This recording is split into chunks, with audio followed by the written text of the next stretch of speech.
Hi, I'm Mike Ignatoski, the creator of the PurpleWolf basketball spreadsheet, the spreadsheet that aims to help you get more enjoyment out of your tabletop basketball projects by doing a lot of the work, if not all the work, of tracking your team and players' game stats and season stats, as well as team standings and schedules. By doing that, you'll get more time to play your games, have more fun, and maybe take on projects that you wouldn't otherwise take on. In this video, I'm excited to talk about what's new in PurpleWolf, the basketball spreadsheet, version 2.4. There's quite a bit, so let's get to it. As you can see from this list, there's quite a few new features in version 2.4. I'm not going to go through this list exhaustively right now, but we'll just talk about them one by one and as I demonstrate each feature in the actual PurpleWolf spreadsheet. So let's get started. So the list of new features, as I'll show here using the PurpleWolf Navigator form. Let me just start this over. Here's the Navigator. Under the Miscellaneous tab, the top thing is New Features. If I click that, that'll take me to the LVFL, which is the latest version feature list. And here are those 12 things again. Number one is a Mac-only feature having to do with the game substitution and the lineup editor forms. Up to now, these didn't work. Really, they didn't display properly on the Mac. They worked fine. I'm demonstrating this on a PC right now, but I'll just show the problem, which was on the Mac. If I look at in the lineup sheet, if I'm going to look at this Bucks lineup prior to this version on the Mac, each of these list boxes that lists the players, the starters, the bench, and the roster, you'd only see the beginning of the names, and the rest of it was cut off. It didn't display properly. So anyway, it works now. I am maybe more relieved, but I feel bad it's taken this long. But anyway, it's nice that now the Mac functionality on these list box forms is what it should be. So that's the first feature that I'm just going to talk about. The next group of 2.4 features all have to do with the event logger. So let's take a look at that and see what's new. So here's this game I've got going. Here's the event logger. The first thing I'll mention has to do with this. Well, in general, I kind of changed the location and layout of some of the buttons. There's a new button up here called Show Last Two Events. And let's turn this on. And what it does is it does just what it says, which is shows the last two events that were logged. So I'm just going to log that George Gervin made a 2-pointer and James Silas had the assist.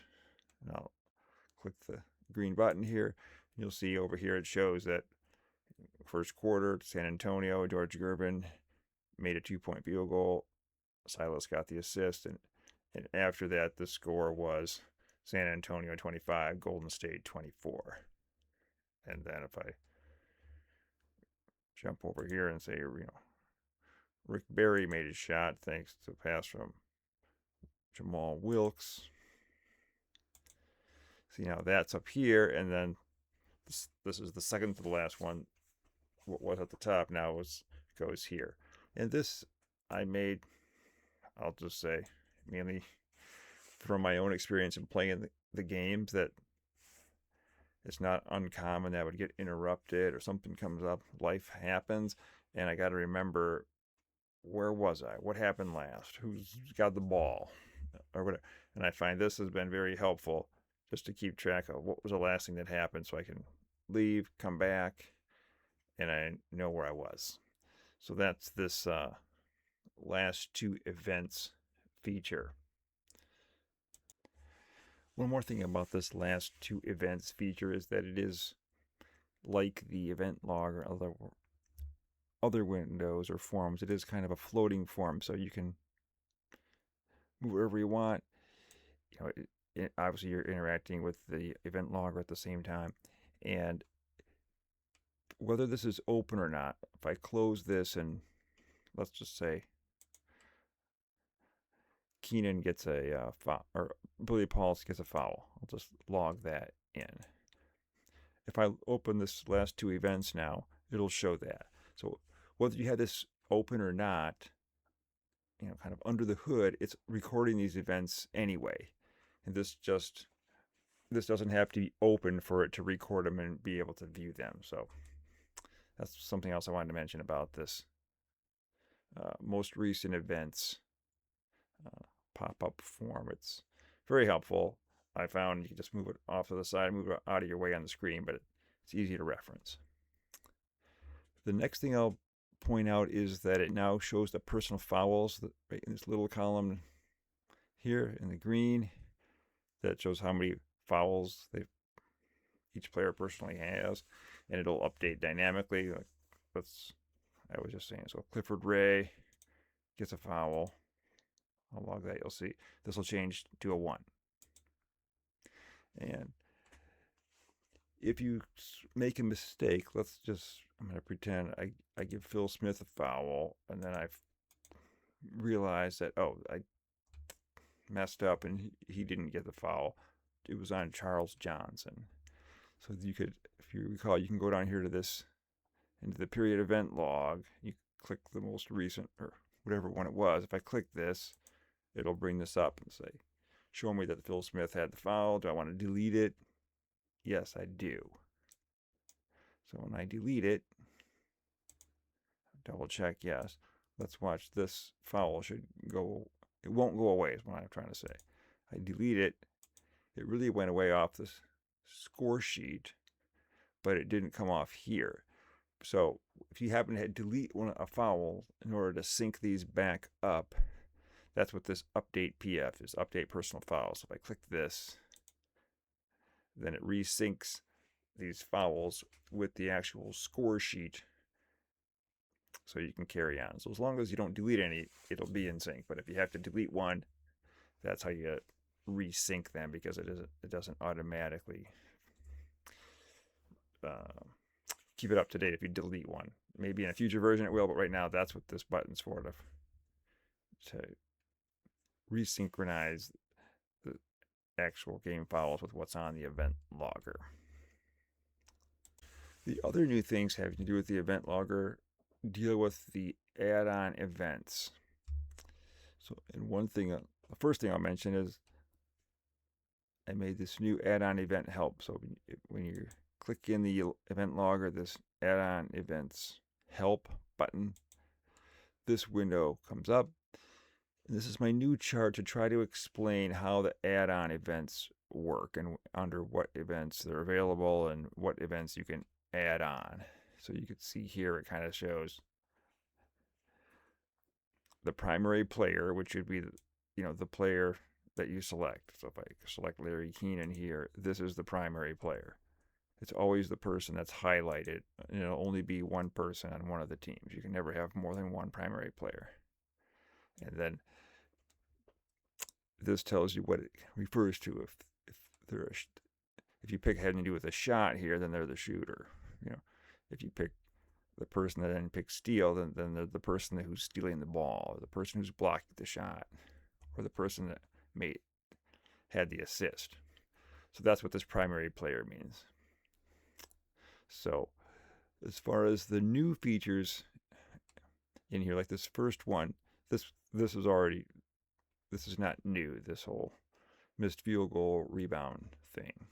And the same with the assist. But a couple of new things are, one is this right here, the third line here, where it talks about the made field goal plus a free throw, or the old classic and one. And you can see here, this is probably, it is the most complicated one, because you can have 4 add-on events. So when you have somebody that makes the field goal and is fouled and earns the extra free throw, you can associate an assist, who fouled them, whether they made or missed the free throw, and if they missed the free throw, what happened on the rebound. And so let's take a look at that scenario. I'll just close this a second. So if I have Billy Pulse makes a 2-pointer and gets fouled. So this is the first thing I want to mention is, so these I switched around from the last version. So this is just the made 2-pointer. If you hover on it, it'll tell you that. And then here's the kind of the and free throw. So, and you can see here, as soon as I click this and one free throw down here, these events get updated. So I had to kind of double up the room here. So this shows the assist and the free throw result, and over here is the opponent foul, and it has a rebound question mark, so that's only applicable if there is a rebound on a missed free throw. But if there is, this is where it's going to track it. So let's follow through on this example. Billy Pulse with an and one. Now I want to pick, did somebody make the assist? If I say it was on a great pass from the Iceman, I can click him here and he gets the assist. As far as who fouled him, Clifford Ray fouled him, Rick Barry fouled him, whoever it is, I can set the opponent that fouled him. So now I have handled the foul, the assist, and the assist is obviously optional. But you have to have the person that fouled them, otherwise it wouldn't be this event. Now for the free throw, that is obviously just has to do with the primary player. So to do that, you click in the add-on event column for that player. So if I click Pulse, watch right here. This just says right now free throw result. But when I click here, it says one made free throw, and it puts his name down here. If I click it again, it says one missed free throw, but his name's still here. And you can kind of click it again, and then it just toggles between made or missed, because it's got to be one or the other. So I'm going to say, I'll say he missed it here. And let me go back to this. If I make it, you see over here on the second event, it says none. So it's because there is no rebound. But when he misses, that's when this rebound opens up. I'm just going to go with the miss, because that way we can cover the whole thing. So we have now the assist, the foul, the free throw result. Now, what about the rebound?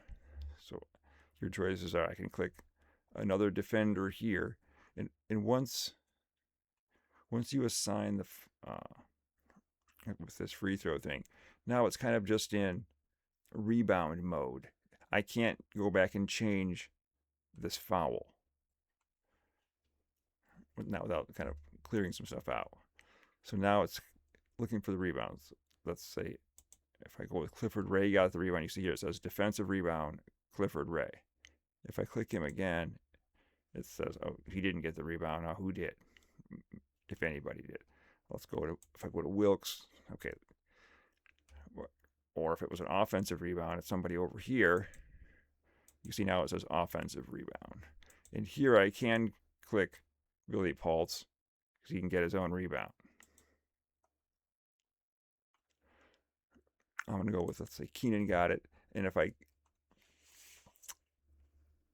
to go back to this help thing again, just to kind of show where it talks about this, to assign a putback. So the rebound choices are basically three possibilities. You have defensive, offensive, and offensive putback, which means they got the offensive rebound and they scored, put it back up and scored. So with Keenan right now, he has the offensive rebound. If I click Keenan again, you'll see it changes to offensive putback field goal. And that would be like here. If I click him again, it'll take him off, and now I don't have any rebound assigned. So I'll just go back to the Keenan thing and said he gets a putback. So then when I log this, let's watch over here in this logged event thing too. When I log this, it kind of fills this thing up pretty much. But you can see here, this is all the stuff that it tracked, which is that Billy Pulse made a 2-point field goal, missed a free throw, assist to Gervin, Golden State foul by Wilkes, offensive putback 2-point field goal by Larry Keenan, and when all's said and done, San Antonio's winning 29-26. So that is the most complicated add-on event. But I was glad to be able to work that in because I think it's not that uncommon of a event to occur in the basketball game. All right, so let's go on to the rest of the new add-on events. The next add-on event feature that's new in version 2.4 is the blocked shot. And again, if I go back to this thing, you can see here the blocked shot down here. You pick the player that blocked the shot. The primary event is the block shot. And so you have two things here. This first one is the opponent that missed the 2-point field goal, or in other words, whose shot was blocked, and then what happened to the rebound on the block. You can see here where it has this little symbol here, this pound sign or number sign or hashtag, whatever you want to call it. If you have your game option turned on for those, you can make those mandatory, meaning you can't have a blocked shot without identifying whose shot got blocked.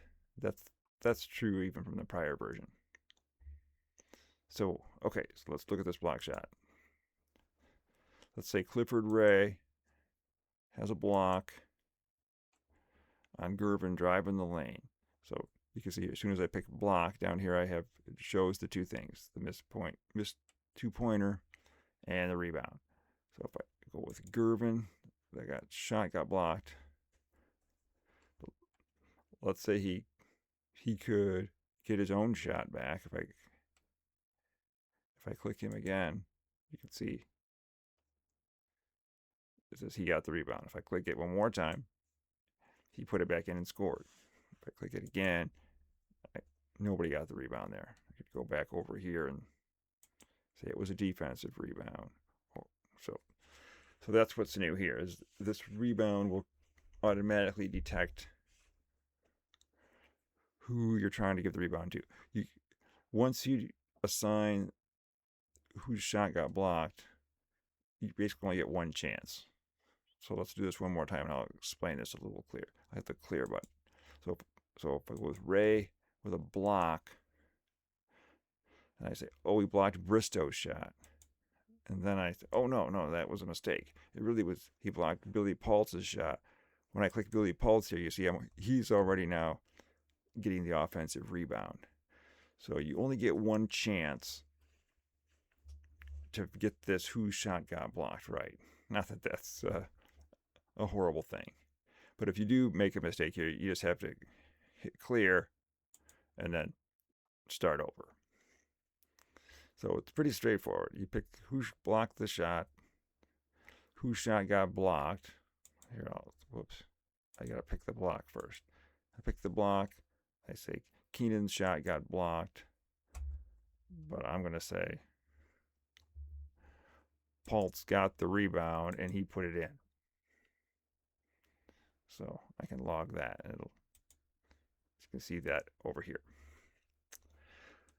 The last new add-on feature has to do with free throws. And let me look at this help one more time here. You can see that's right here in this row. And what's new here is there's a new event called the free throw TBD. We'll talk about it first, and then I'll kind of demonstrate it first. We can go back to this rule thing if we want to. So if I say that Gervin was a shooting foul and Rick Barry fouled him, what I'll do here is say, we can kind of see it kind of down here. This is nice. I can actually read this. So I want to click this FTTBD. And if I hover on it, it'll tell me some pop-up text that says, click this to designate the player that will be shooting free throws, but the outcome is not yet known. Once clicked, you can designate the opponent that committed the foul. So the order of events here is if in your game you have a foul that you know will result in free throws, whether it's a shooting foul or they're already in the bonus or something like that, you click who's going to shoot the free throws, then click this free throw TBD, which kind of means I know somebody got fouled somebody's going to shoot free throws. But this kind of tells the event logger, okay, first you're going to tell me who the foul's on. So if I go Rick Barry, the foul's on Rick Barry. You can see here it applies him to the opponent foul. Now I need to roll my dice or turn your card or whatever you're going to do to figure out the result of these free throws. And if I roll them and say, okay, he made the first and missed the second, I can go here, made one, missed one. And I'll just re-emphasize the point here that the event logger doesn't identify the order of the free throws. This is made one, missed one, or missed one, made one. It's the same thing. So the obvious difference is one of them wouldn't have a rebound and one would, but that's up for you as a gamer to decide how you want to deal with that. You'll know when to have a rebound and when not to, I guess is what I'm trying to say. So I'm going to say he made the first and missed the second, so there's a live rebound here. So when I'm going to click this now. So you can see here the point is you click this free throw TBD kind of as a temporary primary event in order to choose who commits the foul. Then you figure out the result of your free throws and put in the result. Now I'm going to say, yeah, he missed one and made one. So now it opens up the option of adding in a rebound, offense or defense. You know, did Billy Pulse get the offensive rebound? Or maybe Clifford Ray got the defensive rebound. I'll go with Clifford Ray here. Or I could go with Wilkes or decide who I want to give it to. But this is how it handles that situation of, here's the player, who fouled them, what were the result, and now this says the result of the free throws, and if there's a rebound on a missed free throw, what happened. So I'll log that in.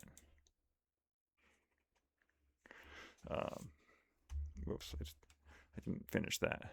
So anyway, that's how that works. I'm cluttering up my log thing here. But anyway, so you can see here, it's just, we do the same thing. I'll do it one more time. If I say Phil Smith got fouled by Alan Bristow, I click who's going to shoot free throws. Free throws to be determined. But you see, when I click that, it knows down here to put the foul and maybe a rebound. If I say Bristow fouled him, he goes here. And now, if he makes both his free throws, if I click this made two, you'll see this goes away because it knows there's no rebound. But if I have something like this, or I say he missed them both, then there is a rebound here. So I'm going to just say he made both. I'll log that, and you'll see here, it shows it up here in our logger. So those are the additions to the event logger, other than a couple other cosmetic things. I kind of moved this quarter thing up to the top. I moved this point categories that was up here down here to the bottom because I think they're not that commonly used. And I did a little bit of rearranging with this stuff. These boxes here are a little bit bigger now, so they can show two players in each of these boxes if they need to. I also took out the injury thing for right now because I don't think it's really, I'm not sure it's even necessary. So I can put it back if I need to, but right now I would rather have the space for other stuff in this box that's pretty dense.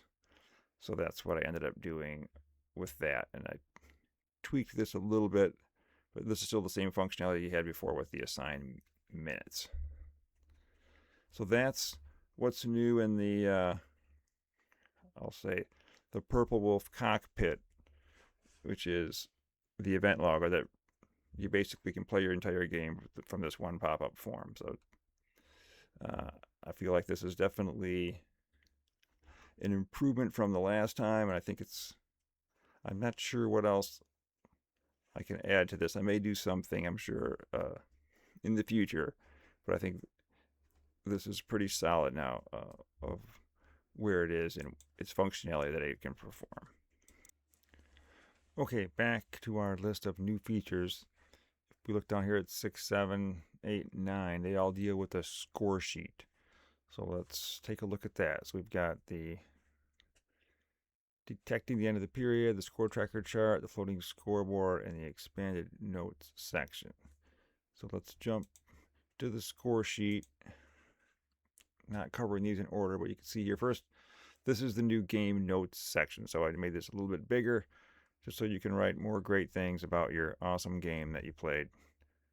And then that will be copied to the box score also, this additional. It's just a little bit bigger.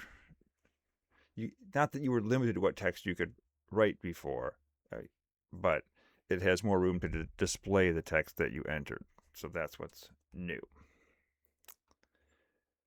Let's talk about the end of the period thing. So this only applies if you're tracking minutes. If you don't track minutes played, then this doesn't apply. But let's go back to the event logger here. And we'll use this button down here to kind of show or hide the minutes played in the score sheet over here. So you can see here, let's just click this button. You click it once and it'll show the minutes played in the current quarter or current period. So this is quarter one. You see I'm in quarter one and there's nothing here. If I click it again, it'll show all four quarters. Click it again, it'll hide them all. So it's kind of 3 stages. So I'm going to just click it once, say, okay, I've assigned no minutes played in this first period. So just to make this quick, I'm just going to use this thing to assign 12 minutes to all these players. That will basically say you've played the entire first quarter. So I have all players, 12 minutes. I'll click the Add Minutes button. Do we want to assign 12 minutes to each player? Yes. So when it does that, you can see here it puts the 12. Now I have 60 minutes for each team. And then I get this message. It appears that the period has ended. Do you want to advance the game to the period Q2 or the second quarter? I'm going to say yes. So you can see up here, it should move it to the second quarter and it'll update this event logger. And that's what it did. And I'll mention here that it only works if you're tracking or have this game track minutes played game tracking option on. So down in let me use this more in the navigator, the game options, number 4 here, track and validate minutes played. If you have to have this on in order for the feature that I just showed to work. So let's go back to the score sheet. So that's the new feature there, which basically prevents you, or I shouldn't say prevents, but in a way it does, but it goes a long way toward keeping you from accidentally logging events into the wrong period. So what I think would happen commonly is you'd play your first period and then you forget to change this and you start playing your second period and you realize after the recorded 6 events that, oh, this should be going into the second quarter, but it's not. So you have to then delete those and redo them or whatever. But so this is a great feature for the minutes played, just to help you keep the scoring in the right period. And I'd also maybe put in a plug here to say, even if you really don't track minutes and don't care about them, that it might be worth turning that feature on, and at the end of your period, just give all the players that are in the game at the time 12 minutes, and then that'll kind of be your reminder to kind of go to the next period. But that's just an option. So that's that feature for the auto detection of the end of period feature. The next thing I want to mention is I think a cool thing called what I call the floating scoreboard. So you can see there's this button up here now, the floating scoreboard. And if I click this, here's my floating scoreboard. It's small, but I'll say small but mighty. But you can move it wherever you want to on your screen. So you can kind of make sure it's not in your way. And it basically is just what it says it is. So it'll tell you the period and the score. So let's say that Wilkes just makes a shot. You can see here to watch the score. Now it's 30. It's the same as this score, but sometimes depending if you're using the event logger, you may want to, like when I play, typically I'll put this up here in the corner and shift my whole spreadsheet down, but this makes it easier. I can cover this scoreboard up and I don't really need to see it if I can see this one. It also has a feature having to do with the fouls. So let me show that in a second here. Okay, I prepped this up now. So I gave each team 3 fouls in this second quarter. You can see here this fouls counter here. And what I want to show is, let's go through a little scenario and say that Phil Smith is fouled by Alan Bristow and he has to shoot 2 free throws. So I'll go with Phil Smith, free throw to be determined. Alan Bristow fouled him, and Phil Smith makes both these free throws. Now when I log this in, well, a few things are going to happen. One is Bristow should get his 4th foul. And up here in the scoreboard, let's watch what happens here. And also down over here, this should change to a 4. So let's log this. So first it says Alan Bristow's in foul trouble, so that's where I have my foul trouble set at 4. So you'll see he went to 4. He got the foul up here. It put the 4 fouls for the San Antonio in here. And the little feature here on the scoreboard, it shows bonus underneath it in gray. And if I hover on this, it'll actually I have to click it first. If I hover this, it says when gray, the next team foul will result in bonus free throws. When green, the bonus has already been reached. And I did it like this for this reason. So that if in my game I now have, Jamal Wilkes gets, fouled by Larry Keenan for whatever it was. So if I just say, but it wasn't a shooting foul, when I say Wilkes to be determined was fouled by Keenan, I can, over here it doesn't show me that they're in the bonus yet, but up here they're effectively in the bonus because this foul will result in 2 free throws, even though it wasn't a shooting foul. So that's what I was trying to get across with this gray bonus here. In a real game, as soon as the ref comes over and says this guy's got a foul, then they instantaneously will click on the bonus light, and then he's going to shoot 2 free throws. But in this event logger, it kind of is all bundled together, or it could be. It doesn't have to be, but when you do bundle it together, then you kind of lose that those 3 different events or 2 different events of, oh, this person got a foul, they're in the bonus now. Oh, now he's going to shoot 2 free throws. So I did it like this so you could kind of use the add-on events and not lose track of where you are, I guess, with the fouls. So I know now that, he's going to shoot free throws. So that's what I'm going to show right here, is that he made these 2 free throws. And when I do that,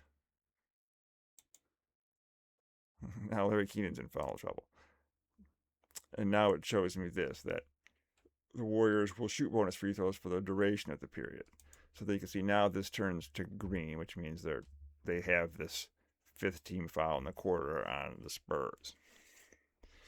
So we'll see how this goes. Again, you don't have to, you can use it however you want to, but that's why I did it the way I did it, so that if you're using this kind of add-on events for the foul shooting, that you can see when to apply it. Let's do it the other way. Maybe it'll make more sense of what I'm trying to say. So if I just say, let's say Gervin gets a reach-in foul on Charles Johnson. So if I just said, okay, Charles Johnson picks up a foul. Okay, that's fine. So now there's this gray bonus, and they have 4 fouls. And then immediately after, Silas has the ball, and Phil Smith, fouls him. It's not a shooting foul, though. So I could, if I just say Phil Smith defensive foul, and he fouled Silas, I could do that. And just, I log it, and it'll say, okay, now they're in the bonus. And then I could go pick Silas and do his free throws. But really, that's kind of, in the game, that would all kind of happen typically at once. Let's just do I could, just to finish this, I'll say Silas makes these free throws. But, so I could do it like that anyways, but if I want to do it all in one fell swoop, let me just delete these events a second here. These last 2. So there was the free throws. And, oops. Oh, what am I doing? I'm just deleting out of the wrong quarter. Well, luckily this is just a demonstration. So let me delete these last 2 things here from the second quarter here. Okay. So now if we go up here, they just have these 4 fouls now. So, but because I see this bonus thing here, I could say that, Silas is fouled by Smith, and he's going to now shoot these free throws and make them and do them all at once. And log this. The result will be they're in the bonus at the end, but they're also kind of in the bonus even before that. So I hope that makes some sense. But that's the idea behind this whole gray bonus and green bonus on the floating scoreboard. Again, it's optional if you even care about that or how to use it. But it's, even if you don't, this floating scoreboard just makes it just convenient to put your scoreboard wherever. It's a little easier to see the score, and you can cover up this with your event logger or whatever you want to do, and it's just a little more obvious what the score is. So that's the floating scoreboard. The last feature of the score sheet in version 2.4 is the score tracker chart, which I'm really excited about, I'll say. So this is a different score sheet that I had completed a game with these 76 Warriors and the 79 Spurs, and you could see from the score up here that it was basically a blowout, but it's still good enough to show this feature. So down here below the scoreboard, or the score sheet part, scorebook part of the score sheet, are those period event logs that you likely know about. So here they are, and over here is the score tracker table, and here's where it's going to build the chart. So at any time during your game, you can click this button, but at the end of the game, it's kind of extra special because now you'll have the complete score tracking story of your game. So if I click this button here, you'll look here, it'll populate this, and basically it's reading each of these quarters, all these events, and looking to see when the score changed, and when it did, it writes it over here. So you can see it writes the period and each of the scores all the way down to the end of the game. So it ended up 124 to 188. So once it does that, I should probably maybe combine these, but they're separate just because this feature was available before the chart existed. So now if I click build the score tracker chart, it'll take this data and build this chart. So you click this button and it builds this chart. It kind of shifts over the screen a little bit. But here's the chart, and you can see I had already set these colors from before, but I did want to show that they're customizable. So, but you can, let's just look at the chart here first. So it's basically the score, the points on the left, And on the bottom is essentially the game time. It's not a linear scale or anything, because you can see the quarters aren't all the same size. Because it's just how many times did the score change in each quarter is what the axis is. So, but you can see the first quarter, here's the end of the first quarter, end of the second quarter, end of the third, end of the game. And at each of those time points at the end of the period, it'll tell you what the score was. So you can see here. So I had yellow as the Golden State, because that's kind of one of their colors, and the dark gray for San Antonio. So you can see here, if you look at this, it was a close game until about halfway through the first quarter. And then Golden State took the lead and never looked back. San Antonio tried to hang in, so you can kind of see when this bottom one gets closer to the top line, that's kind of, they're making a run, so to speak. They're trying to close the gap, but other than maybe right here, which is whatever the score was, probably about a 10-point game here, and toward the early part in the third, it only got worse. So, and that is definitely shown here by these lines. And so what I wanted to mention was with the colors, it doesn't automatically set those colors up. So here if you click in these two color cells, I could typically right click and then you could get these fill colors. So if I wanted to have, use a blue for San Antonio for some reason, I could do that, and then go back over here and just regenerate the chart, and it would use those colors. So a lot of times you may want to set your colors up when you're done to match your teams, but you want to make sure you can see them. So that's why they're customizable. So that is the new, I think, cool feature of the score tracker on the score sheet in version 2.4. The last couple features that were on the list have to do with the box score sheet, and this score tracker is a nice little segue. So if we jump over to the box score, here's the box score. There's a couple new things here. One is I redesigned this section here where it copies your game notes. So this is a little bigger text box, so you can show, more info about your game, more notes. It still has the, you can go to white, or you can click this dark button to cycle through some different colors. I picked the yellow for the Golden State Warriors since they won.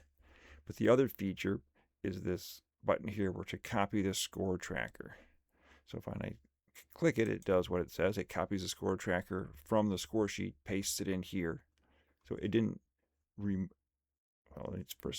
it does say it's not protected, and you can modify it within this box. So within this box here, you can edit it, and it's still on the score sheet, so it didn't move it. It's actually made a copy of it. But in here, you can click on it, and there's a lot of things you can do with an Excel chart, and there's a lot of YouTube videos about how to do that stuff if you wanted to manipulate this and maybe change it, or change the size, or add some different text notes to it, or whatever you wanted it to do, like this. But I think